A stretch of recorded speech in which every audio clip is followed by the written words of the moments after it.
Hey there, everybody. Big Malcolm here. And finally, this is my review of the Lord of the Rings Tarot deck and card game. I say finally because I've been trying to stream this on my laptop for like the past 15-20 minutes, but nothing's been happening. So yeah. All right. So, I was at Cliff's variety store. God, when was it? Yeah, I don't even remember. It was sometime when Two Towers, or let's say Return of the King came out, or sometime after Return of the King came out, and I saw this nice little Lord of the Rings tarot deck and card game. And I'm sorry if things are backwards and stuff. I really have no idea why YouTube does that. It's pretty unprofessional. So maybe if I do a little this, no, that won't work. Anyway, maybe if I press a little magic wand.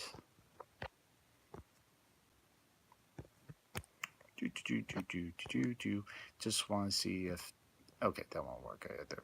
Okay, never mind. So yeah. Okay, so yeah, it's a nice little tarot deck, and supposedly there's a card game you can play with it as well. I've never played the card game. I've just used it for tarot. By U.S. Game Systems Inc.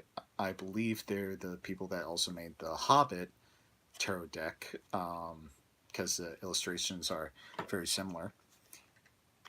So let me open this up and show you guys. By the way, this video is mainly for my buddy Cam, who used to work with me at the academy. He showed me his Hobbit tarot deck one night, and I was like, dude, I've got the Lord of the Rings tarot deck. And he's like, dude, you gotta show me that. And so this is to show him. So yeah, you got the tarot deck. You got the little pamphlet telling you about the cards, stuff like that. What's the Fool mean? What's the Hangman mean? Devil World, all that. Dedicated to Gandalf. Long may his friendship be with us. So yeah, I'm trying to set up. Oh, here we go. Yeah, I'm looking at the rules for the game right now. Yeah, I just use this for a tarot deck. And whenever you whip out a tarot deck, there's always some cards you don't really need. Like, there's a one, which is like the little poster card, the Lord of the Rings tarot deck and card game. How to quick guide to the game. Okay, so here are the actual cards.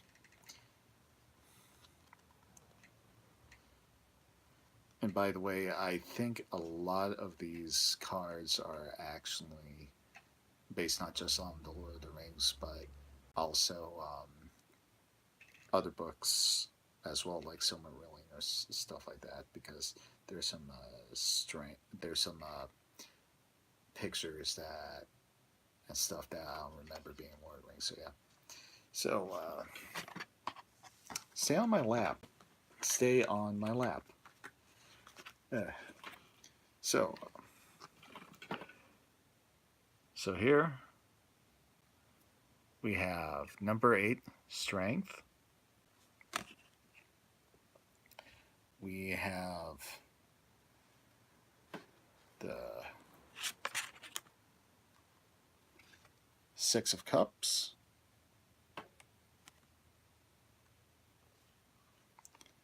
Eight of Swords.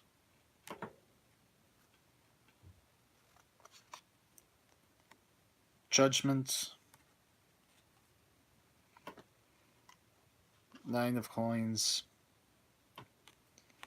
I'm just going to hold up the cards and you can look at them while I speak. So, one thing I really like about uh, the deck is that it reminds me very much of the old Hobbit and Lord of the Rings movies that they used to show on TV all the time. Uh, I think it was Ralph Bakshi or something like that. Whoa, Eowyn. Whoa. uh,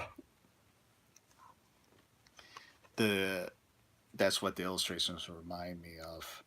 A little bit more like something from a Renaissance fair, but it's pretty cool.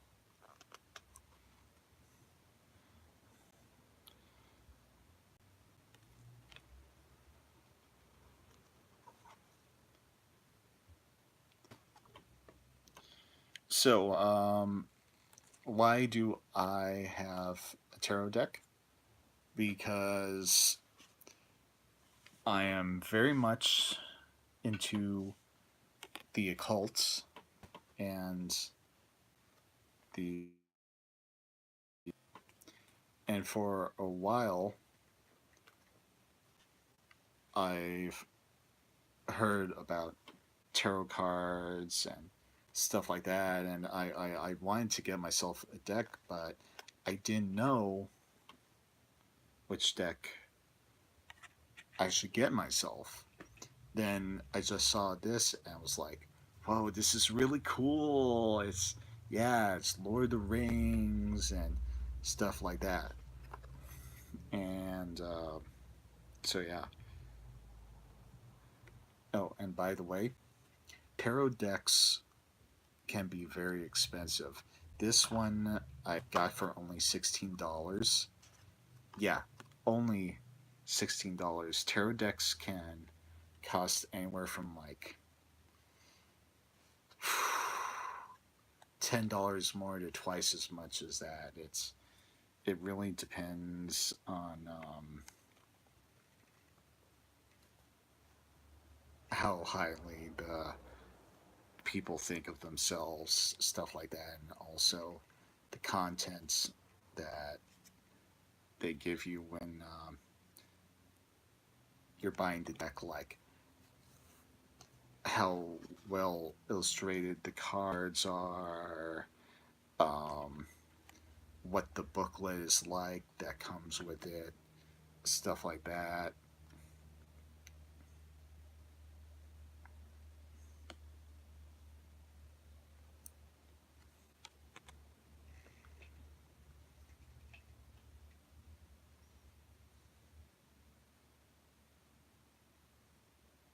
Yeah, now I know this isn't just the Lord of the Rings because it has the trolls that fought over the gang.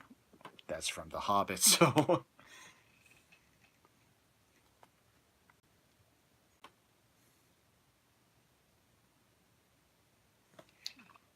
Ace of Wands. This is a pretty cool sigil that they have on the Ace of Wands.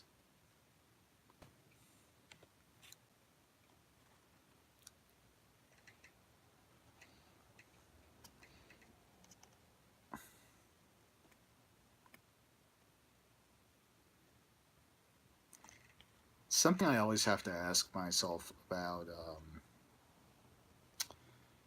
the Lord of the Rings is that the elves or whoever it was that helped Sauron create the rings, they knew something was up. So why didn't they just like say "go fuck yourself" to him or something like that? It's yeah,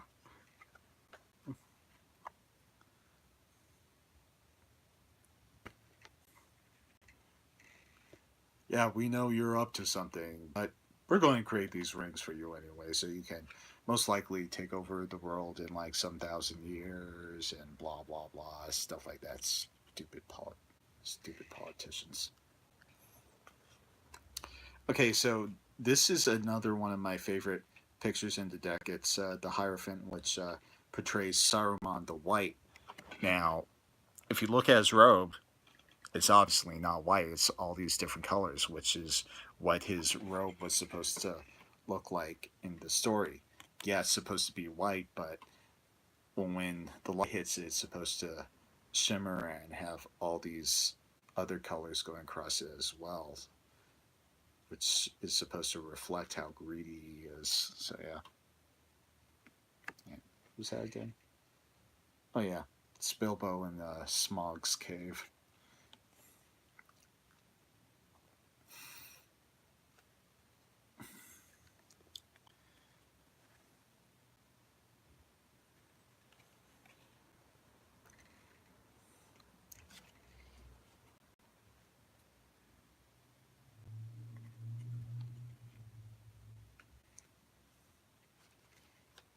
If this thing came out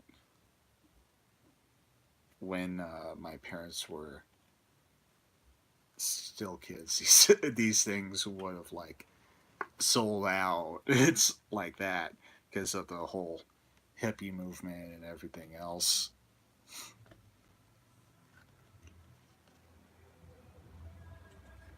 It also reminds me of the parents from Daria, because supposedly they were hippies themselves when they were younger. And I remember that one scene when we see them when young, and the dad gives the mom the candle. And she just guesses what it's supposed to be, and he's like, "No, it's supposed to be a hobbit." The whiny little voice he has.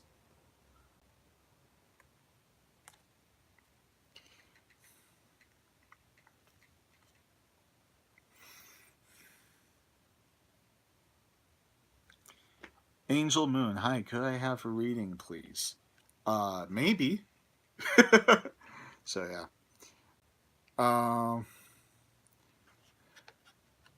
I'll contact you later, Angel Moon.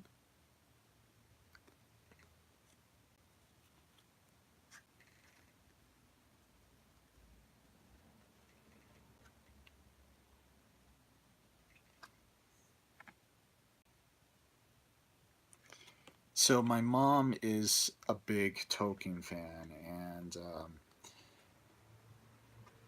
she knows like all the origins of the story and everything, what the characters were originally supposed to be, yada yada yada.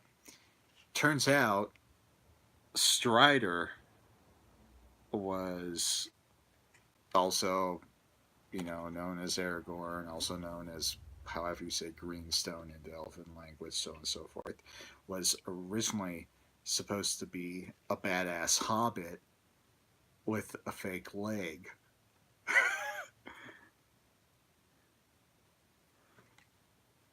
And I keep saying to myself, wow, would Viggo Mortensen go after that role, even if it wasn't the guy we're used to, even if it wasn't, you know, the guy who was supposed to be the king of, Gondor, stuff like that. So yeah, here we go.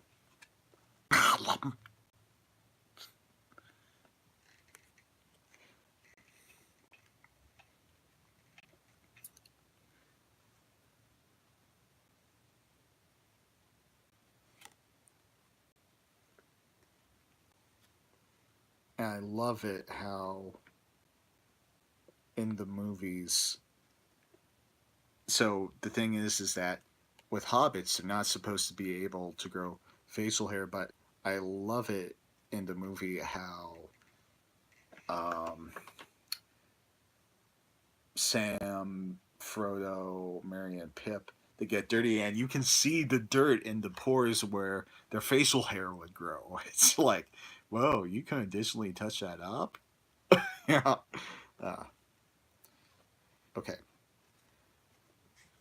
Now, a lot of people ask why this guy Tom Bombadil wasn't in the movie, and you know what?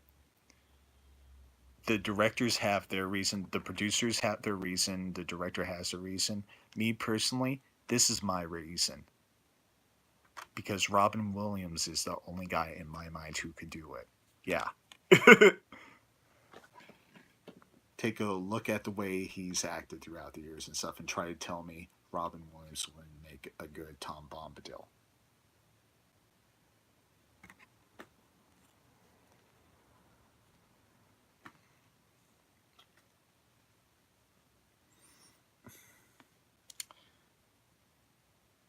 I love the way that they the people incorporated all these symbols, the little labyrinths and stuff like that into the imagery, because I don't think they would have stuff like that in Middle Earth, but it fits. So,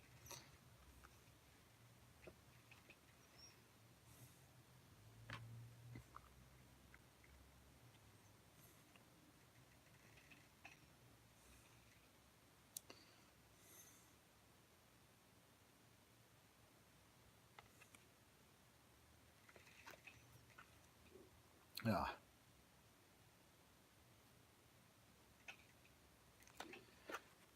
Here's the rule card now.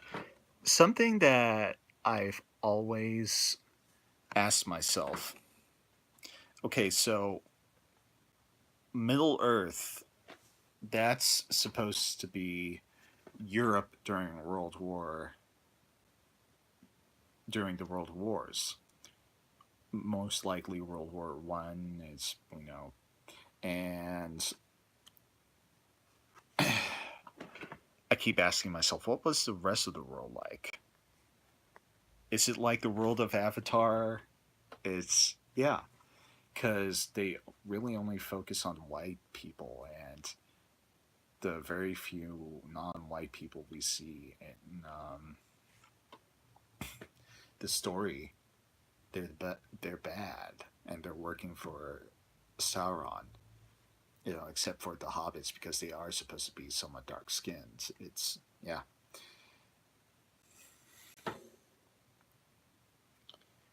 Where the people that look Asian, we have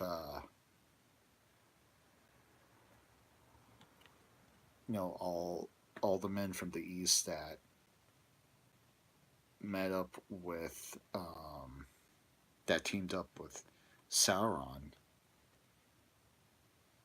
They're all portrayed as looking like they're Arabic or something like that. They're all dark skinned, and kind of found that messed up. And yeah, here we go. The Ents.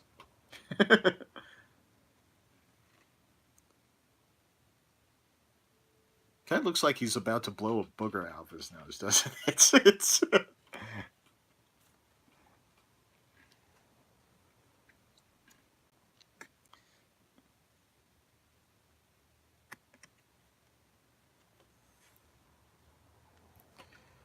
I keep asking myself if Frodo and Bilbo didn't have all that money because they were supposed to be upper middle class, if not upper class hobbits, what would they do for a living? You know, would they have worked at the Green Dragon? Would they have worked at the post office with the mayor? What would have happened? Ah,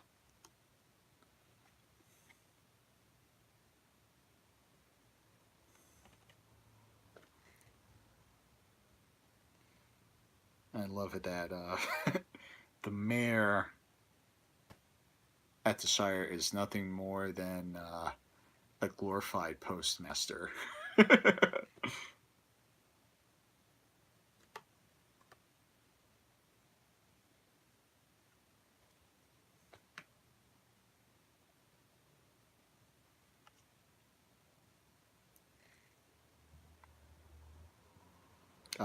Radagast. Yeah.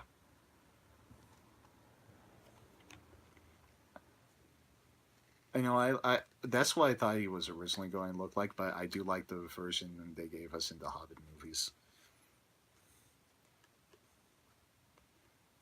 I was severely disappointed by the third Hobbit movie. It was just awful. The first one and second one was cool, but the third Hobbit movie, it's just yeah. Treebeard.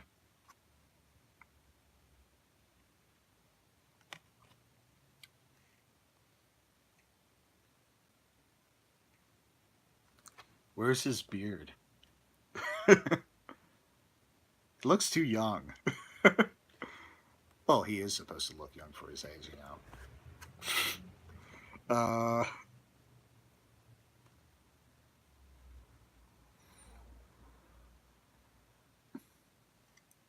So this is talking about how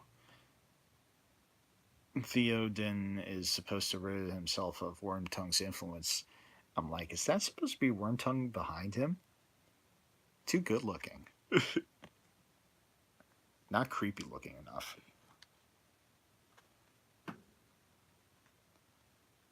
Ten of Swords. And the very last one, Four of Swords.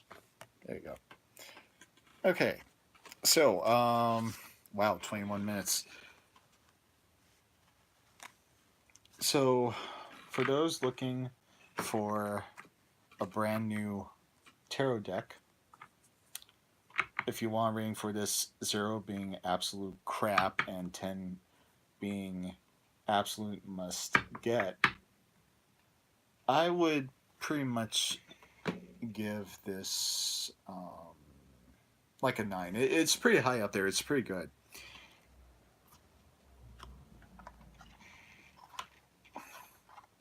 Ooh. What did I do with the rule booklet? Oh yeah, it's right there. Duh.